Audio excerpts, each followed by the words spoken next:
Oi, pessoal! Então vamos começar nossa aula sobre reino fungi.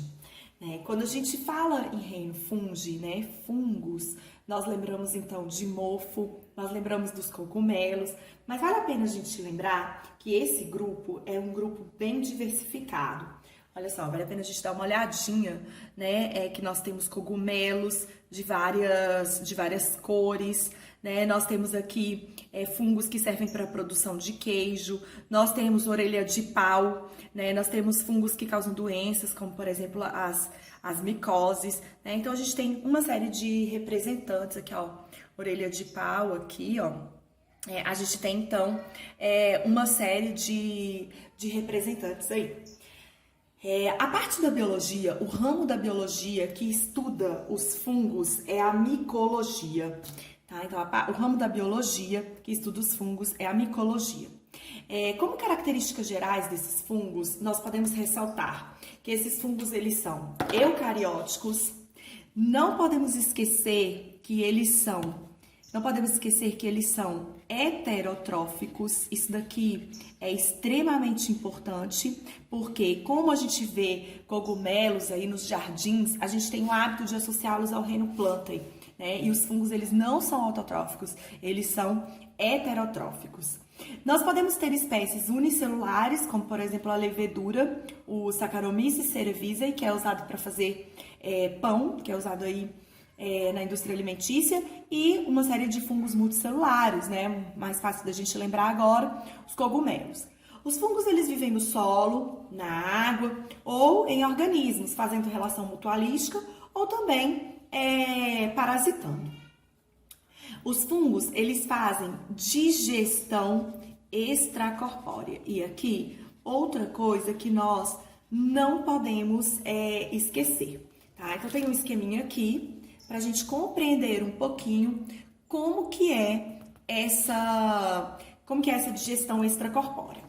Nós vamos entender daqui a pouco que os fungos, eles são formados por hifas. Essas hifas são verdadeiros cordões celulares. E aí, o que eles fazem? Eles jogam enzimas, eles secretam enzimas para fora. E essas enzimas, então, elas degradam o substrato que está em volta deles. Então, plantas, madeiras, roupas, eles secretam, eles degradam esse substrato, tá? Eles fazem a decomposição desse substrato. E aí eles quebram, então, proteínas em aminoácidos, carboidratos em glicose, e o que eles fazem? Absorvem, depois que está tudo quebradinho, o que eles precisam, tá? Então, diferente da gente, nós ingerimos o alimento, no nosso tubo digestório vai ocorrendo o processo de digestão e depois nós absorvemos e jogamos fora o que nós não precisamos. Os fungos não. Eles fazem a decomposição fora do corpo e depois eles absorvem o que eles precisam. Os fungos, eles não apresentam tecidos verdadeiros, tá? Então, nós estudamos as bactérias, nós estudamos os representantes do grupo das algas e dos protozoários, e agora estamos estudando o fungo e não vimos ainda tecidos verdadeiros. Nós vamos ver tecidos verdadeiros nos nossos próximos grupos, nos nossos próximos reinos, reino Plantae e reino animal. Os fungos, eles possuem parede celular de quitina, e aqui também vale a gente marcar, e possuem como reserva energética o glicogênio, tá? Essas duas características aqui, vale a pena a gente ressaltar. Quando a gente fala de parede celular de quitina, muitos aí devem ter se lembrado do exoesqueleto dos artrópodes, Nós temos lá no reino animal, os artrópodes, eles têm o exoesqueleto de quitina. A quitina, ela é um polissacarídeo. Quando nós estudamos carboidratos, nós dividimos os carboidratos em grupos, nós vimos os polissacarídeos. E eu pedi para vocês gravarem 4 polissacarídeos importantes: a celulose, o amido, o glicogênio e a quitina. A quitina, então, é um polissacarídeo extremamente importante. E aqui, vale a gente ressaltar, vale a gente voltar nessa imagem aqui. Se vocês observarem, eu coloquei aqui uma capinha de azul nessas hifas. E é nada mais, nada menos do que a parede de quitina. Quando os fungos secretam as enzimas, eles não são decompostos porque essa parede faz a proteção. Bom, nós, animais, temos como reserva energética o glicogênio e os fungos também. Essas duas características mostram pra gente que os fungos, eles evolutivamente, eles estão mais relacionados com os animais do que com as plantas. E aqui vale a gente ressaltar também que análises de DNA e RNA também mostram essa evidência, tá? Que os fungos, eles estão evolutivamente mais relacionados aos animais. Vamos destacar agora algumas importâncias dos fungos. Os fungos, então, eles hoje estão muito presentes na indústria alimentícia, né? Quando a gente chega aí em gôndolas de supermercado, hoje nós encontramos fungos in natura, como por exemplo o shiitake, o shimeji, né? Tem também conserva, o champignon, e cada dia eles estão sendo mais utilizados na culinária, porque vários estudos mostram que eles são muito bons para o nosso sistema imunológico. Os fungos, eles são utilizados também na produção de pães. Então, como eu disse para vocês, o Saccharomyces cerevisiae é um fermento biológico e quando ele é colocado na massa junto com o açúcar, né, ele vai então começar a proliferar, ele vai fermentar para ele se desenvolver e ele libera CO2. Esse CO2 lá dentro da massa, ele vai fazer a massa crescer, tá? Depois, quando a gente coloca a massa no forno, ela seca e esse CO2 é liberado. Os fungos, eles são utilizados também para fazer bebidas, né? Então, bebidas fermentadas aí e queijos, né? Roquefort, Camembert, são queijos apreciados aí na culinária e quando eles são fabricados, existe um cultivo aí de fungos também, para dar um gosto diferenciado a eles. Na indústria farmacêutica, e aqui, na indústria farmacêutica, também, né, pelo fato deles ajudarem no nosso sistema imunológico, mas a gente pode destacar aqui produção de antibióticos, né? Certos fungos, eles produzem antibióticos, que são substâncias que vão limitar, que vão acabar com as bactérias. Tá? Então, a gente tem aí como exemplo a penicilina, a cefalosporina, a streptomicina, né? Lá no livro de vocês, vale a pena vocês darem uma olhadinha, tem um texto falando do primeiro antibiótico que foi descoberto por um pesquisador de sobrenome Fleming, e ele mostra lá, então, como que, por acaso, ele estava cultivando bactérias, caem esporos de fungos nas placas de Petri dele e no local onde esses esporos caem e começam a desenvolver, as bactérias não conseguem desenvolver, né? Então, depois que ele analisou, ele descobriu que esses fungos liberavam uma substância, a penicilina, que não deixava essas bactérias desenvolver, tá? Então, vale a pena a gente dar a conhecer essa história. No meio ambiente, a gente tem os fungos aí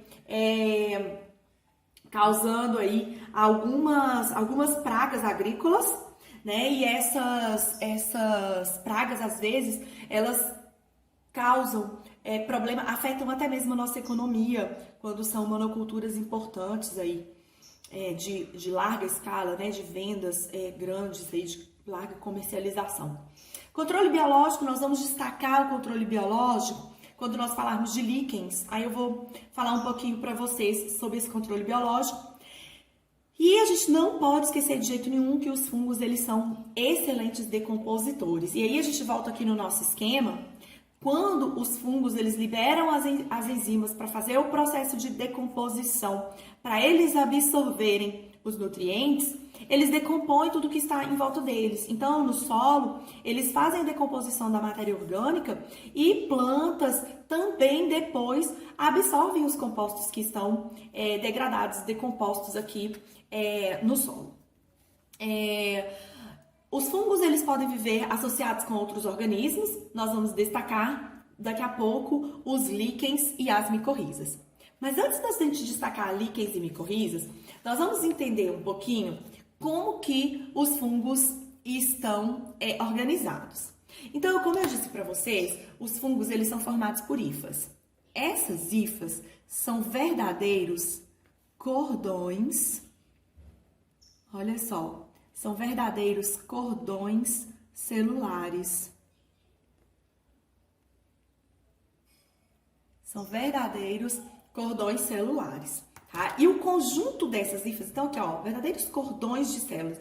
Os conjuntos dessas hifas formam o que nós chamamos de micélio. O emaranhado de hifas forma o que nós chamamos de micélio. E um micélio organizado forma o corpo de frutificação, que normalmente vai aparecer no período de reprodução desses fungos, para a formação de esporos. Então, aqui a gente tem um exemplo de um fungo muito conhecido, né? Ele é formado por hifas. Então, ó, aqui, ó, o corpo dele todo formado por hifas, tá? O emaranhado dessas hifas forma o que nós chamamos de micélio. E esse micélio, quando ele organiza essa estrutura para a reprodução, nós chamamos, então, de corpo de frutificação.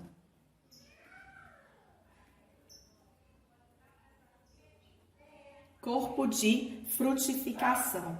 Olha só, tem uma imagem aqui que ilustra bem isso que eu tô falando para vocês, de uma forma bem legal. Ó, a gente tem aqui as hifas e olha só aqui o cogumelo. Então, se nós pudéssemos pegar uma lupa bem grande e ampliar os nossos cogumelos, nós poderíamos ver que eles são formados, então, por esse emaranhado de hifas, né? Na verdade, é nada mais, nada menos do que um micélio organizado. Bom, e essas hifas, elas podem ser classificadas. Então, vamos entender aqui a classificação dessas hifas. Olha só, as hifas, elas podem ser septadas. Olha só, elas podem ser septadas. Então, os núcleos, eles vão estar separados por septos. Ou elas podem ser cenocíticas. Então, vamos entender o que é isso. A hifa septada, ela pode ser, então, dividida em monocariótica, olha só, monocariótica,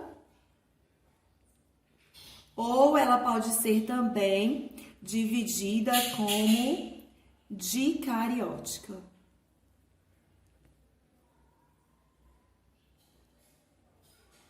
Dicariótica. Então, o que é isso? Então, voltando aqui para a gente compreender. As hifas, então, elas podem ser septadas ou cenocíticas. O que é uma hifa cenocítica?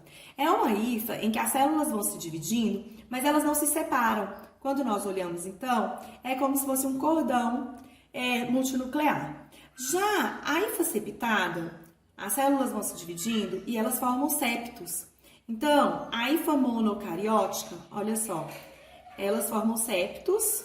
É lógico que não pode ser totalmente fechado, porque elas precisam de comunicação, né, entre uma célula e outra. Monocariótica, porque ela tem só um núcleo. Ou ela pode ser também, olhem só, ela pode ser também